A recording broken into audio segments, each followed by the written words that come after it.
तो बहुत बहुत स्वागत है आप सभी का मेरे इस यूट्यूब चैनल पे। आज मैं आपको बताने जा रहा हूँ समोच्च रेखाओं के बारे में। विशेष तौर पर हम जब भौतिक आकृतियों की बात करते हैं भूगोल में, तो जब उनके प्रदर्शन की बात आती है मानचित्रों पर, तो हम विशेष तौर पर समोच्च रेखाओं या फिर इसे अंग्रेजी में एक नाम दिया जाता है कॉन्टूर लाइन।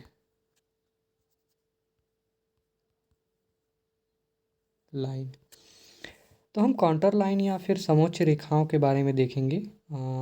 विशेष तौर पर समोच्च रेखा देखने के हम 3-4 आधार बनाएंगे, जिसमें हम देखेंगे औसत सागर तल व आधार रेखा, साथ ही समोच्च रेखांतराल, उसके अतिरिक्त ढाल क्रम एवं समोच्च रेखाएं, और उसके अलावा हम देखेंगे समोच्च रेखाओं की कुछ अहम चुनिंदा विशेषताओं को। तो आगे बढ़ने से पहले आपको कहना चाहूँगा कि आप हमारे चैनल पर अगर नए हैं तो आप बेल आइकन का बटन बिल्कुल घंटी के निशान में बना होता है, चैनल के नीचे दिखाई देगा, वीडियो के नीचे, उसे आप प्रेस कर लीजिएगा और ऑल लिखे हुए पर क्लिक कर लीजिएगा। उसके अलावा सब्सक्राइब अवश्य अनिवार्य तौर पर आप कर लीजिएगा। सब्सक्राइब बटन लाल रंग में बिल्कुल वीडियो के नीचे दिखा होता है। उसके अतिरिक्त बहुत आवश्यक कि आप वीडियो को अधिक से अधिक मात्रा में शेयर करें, ताकि यह अधिकाधिक छात्रों तक पहुंच सके। तो बिल्कुल इस तरीके से शेयर का एक बटन बना होता है, इसके ज़रिए आप शेयर कर सकते हैं। तो बेल आइकन का बटन, सब्सक्राइब और शेयर अनिवार्य तौर पर करें।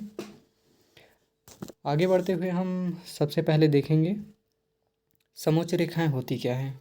थोड़ा सा इसको हम शाब्दिक तौर पर देखते हैं।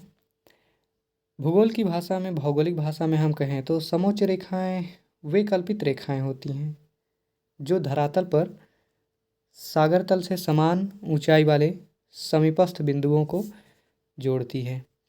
यहाँ एक बात ध्यान में रखिएगा कि दूरियाँ बहुत ज़्यादा नहीं होंगी, अपितु उनकी दूरियाँ कुछ सीमित अंतराल की होती हैं, सीमित दूरियाँ।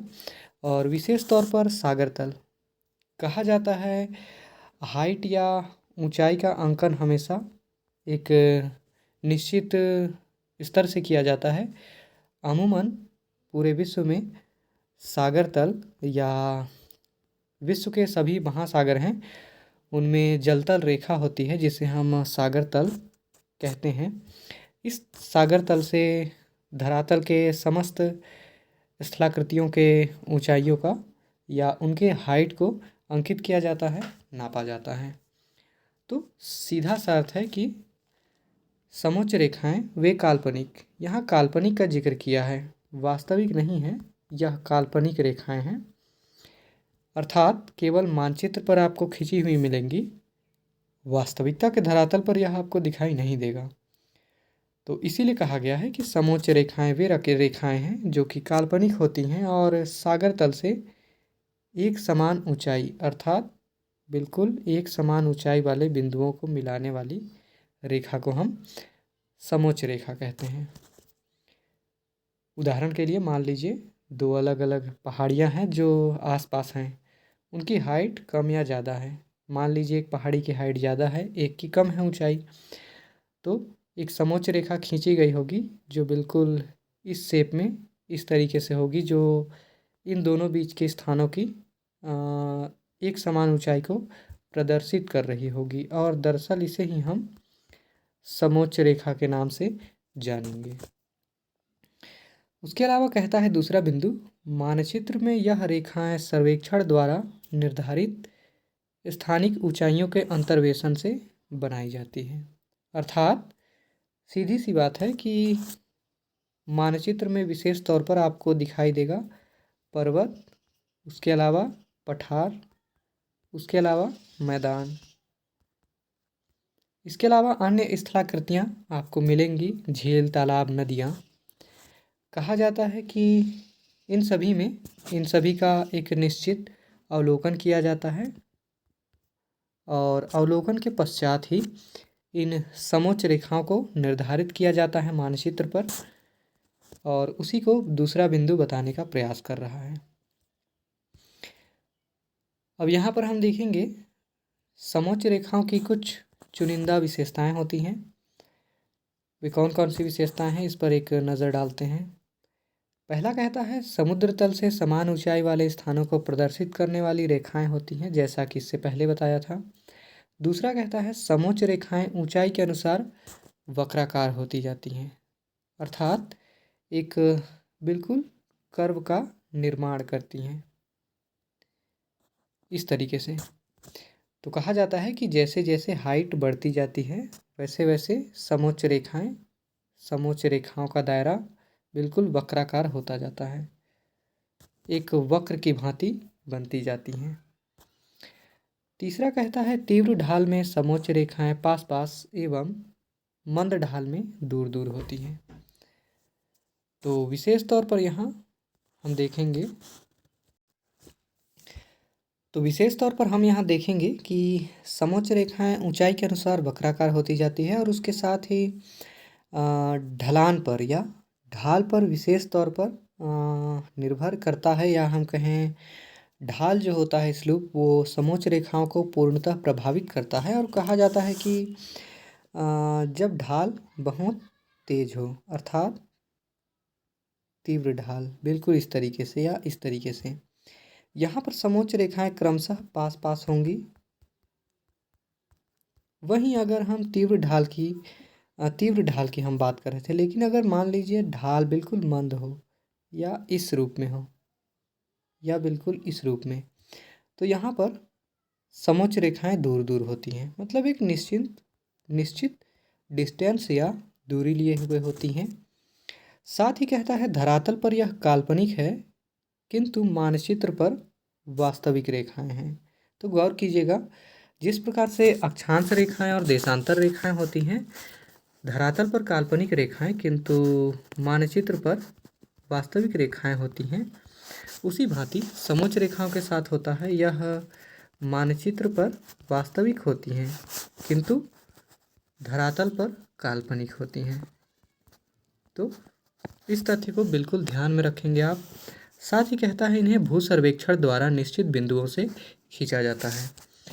कहा जाता है जब धरातलीय ऊंचाइयों का या धरातलीय उच्चावच का, मान लीजिए किसी पहाड़ी क्षेत्र का, किसी मैदानी क्षेत्र का या किसी पठारी भूभाग का अवलोकन किया जाता है, तो उसके अलग अलग स्थानों की जो ऊंचाइयाँ होती हैं उस आधार पर कुछ पॉइंट्स या बिंदु निर्धारित किए जाते हैं और इस आधार पर समोच्च रेखाओं का एक पूरा विस्तृत आंकड़ा तैयार किया जाता है। कुछ और विशेषताएं हैं, जैसे कि कहा जाता है कि प्रायः मानचित्र में समोच्च रेखाएं भूरे रंग से प्रदर्शित की जाती हैं। अक्सर प्रायोगिक भूगोल में यह प्रश्न पूछा जाता है कि समोच्च रेखाओं का अंकन मानचित्र पर किस रंग से किया जाता है। तो गौर कीजिएगा, मानचित्र पर समोच्च रेखाओं का अंकन हमेशा भूरे रंग से किया जाता है। साथ ही मानचित्रों में समोच्च रेखाएं कभी भी एक दूसरे को नहीं काटती हैं।